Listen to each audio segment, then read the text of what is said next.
When conducting research, it's possible that a book you want or need is not available at your school library, but perhaps elsewhere.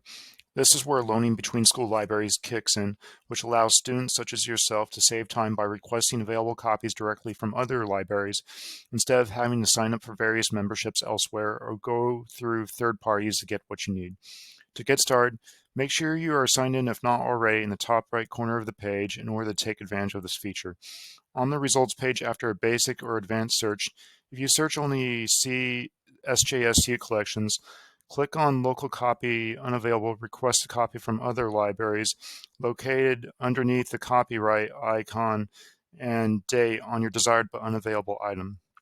If, however, you searched all of CSU collections, click on Check Holdings underneath the copyright icon and date on your desired but unavailable item.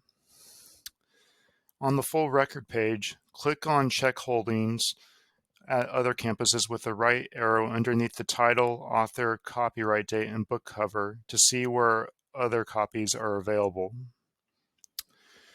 In the gray box further down, click on Request It, highlighted in blue. In the Request Physical Version form box, enter the pickup location, the volume, and any notes if applicable, and then click Send at the bottom next to right arrow highlighted in green. If you have any further questions or if anything I've said wasn't clear to you, feel free to contact me again because I'm happy to help. Thanks.